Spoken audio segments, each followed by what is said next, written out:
কি কি রেসিপি রান্না করলাম সেটা আজকে আপনাদের সাথে শেয়ার করব এই ব্লগে। তো হ্যালো এভরিওয়ান, আসসালামু আলাইকুম, সবাইকে কেমন আছেন? It's me Arin memories. সকাল সকাল ঘুম থেকে উঠে গিয়ে দেখি ব্যালকনিতে গাছে সুন্দর দুইটা সাদা ফুল ফুটছে। তারপর ফ্রেশ হয়ে নাস্তা করার পরে চলে গেলাম আমরা মা মেয়ে রান্নাঘরে দুপুরের খাবারের আয়োজন করতে। এগুলো হচ্ছে প্যালন বিছে, এগুলা দিয়ে আজকে আম্মু রান্না করবে। তো এরপরে চলে গেলাম সব থেকে মজার খাবার রান্না করতে। প্রথমেই তেল দিয়ে কাঁচামরিচ, আদা, রসুন, পেঁয়াজ ভালো করে ভেজে নিচ্ছিল।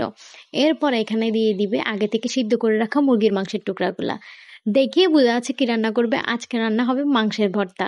কে কে খাইছেন আগে আমাকে অবশ্যই কমেন্টে জানাবেন। ভালো করে ভাজা হয়ে গেলে এরপর মিক্সারে ব্লেন্ড করে নেব। আমাদের স্পেশাল ভর্তা রেডি। আম্মুকে অনেকদিন ধরেই বলতেছিলাম আমের আচারের কথা, তাই আজকে আম্মু আমের আচার বানাবে।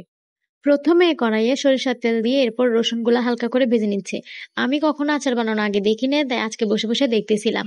এরপর এখানে দিয়ে দিচ্ছে সরিষা বাটা, এরপরে পাঁচফোড়ন গুঁড়া দিয়ে ভালো করে কষিয়ে নেবে। এরপর দিয়ে দিচ্ছে একটু পানি।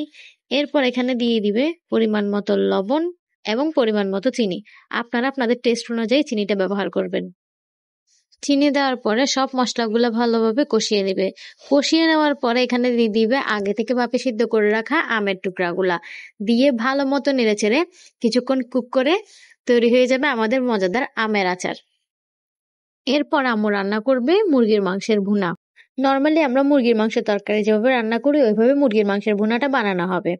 পেঁয়াজ, রসুন, আদা ভালোভাবে ভেজে নেওয়ার পরে মুরগির মাংসের মশলা, গরম মশলা, লবণ, মরিচের গুঁড়া ভালোভাবে কষিয়ে নিয়ে আম্মু মুরগির মাংসের টুকরাগুলা দিয়ে দিল। মাংসগুলা যখন সিদ্ধ হয়ে যাবে তাওয়াতে ভালো করে তেল দিয়ে কড়া কড়া করে ভেজে নিলেই হয়ে যাবে আমাদের মুরগির মাংসের ভুনা রেসিপি। হচ্ছে আমাদের রেসিপির ফাইনাল লুক কেমন হলো জানাবেন। আজকের ভিডিও এ পর্যন্ত, ভালো থাকবেন, আল্লাহ হাফেজ।